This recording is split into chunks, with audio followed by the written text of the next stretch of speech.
สำเนียงเสียงเว้าอุ่มของสาวพานมลงพวงเดือนง่า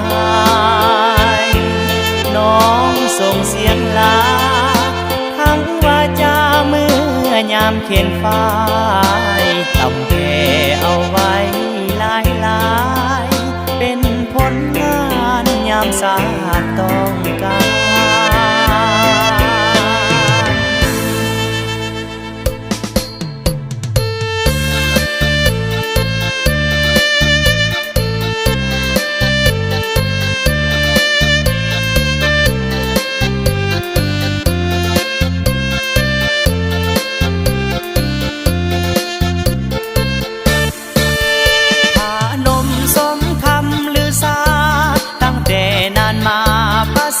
สามัคคีพร้อมกันออกแห่งแข่งขันสร้างผลงานด้านตำแผ่ไม้สีมือน้องสร้างงามหลายงามวิไลน้ำใจกล้ากันตำผ้าลวดลายสีสันยามอ้ายได้หันน้องนางตำแผ่ยามอ้ายได้หันน้องนางตำแผ่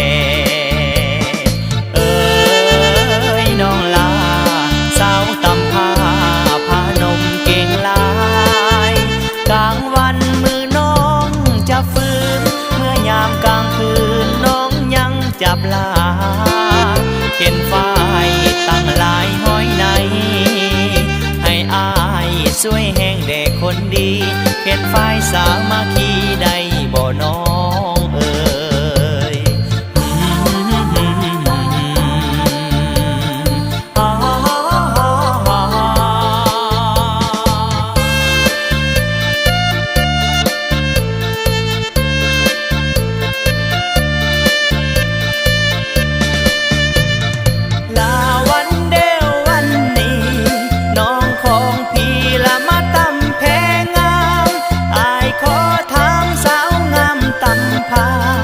ดีใจ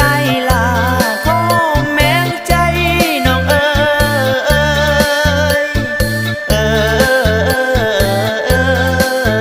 ยเสย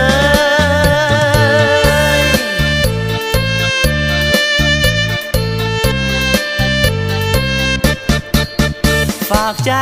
ไว้ก่อนคนดีอย่าลืมสตรี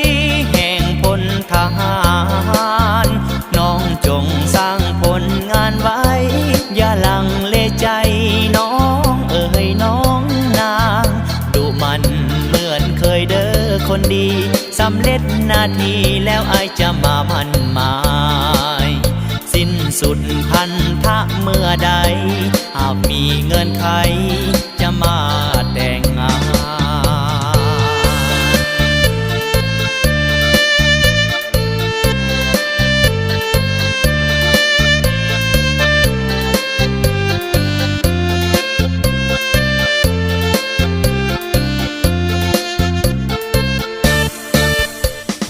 นมสมคำหรือสาตั้งแต่นานมาภาษาสามัคคีพร้อมกันออกแห่งแข่งขันสร้างผลงานด้านตำแผ่ไม้สีมือน้องสร้างงามหลายงามวิไลน้ำใจกล้ากันตำผ้าลวดลายสีสันยามอ้ายได้หันน้องนางตำแผ่ยามอ้ายได้หันน้องนางตำแผ่เอ๋ยน้องลาสาวตำผ้าพานมเก่งหลายกลางวันมือน้องจะฟื้นเมื่อยามกลางคืนน้องยังจับลา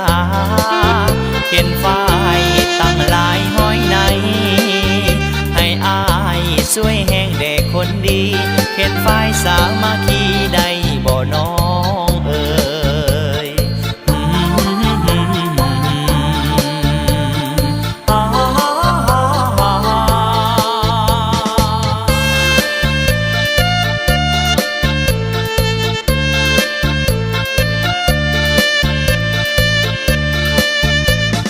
ล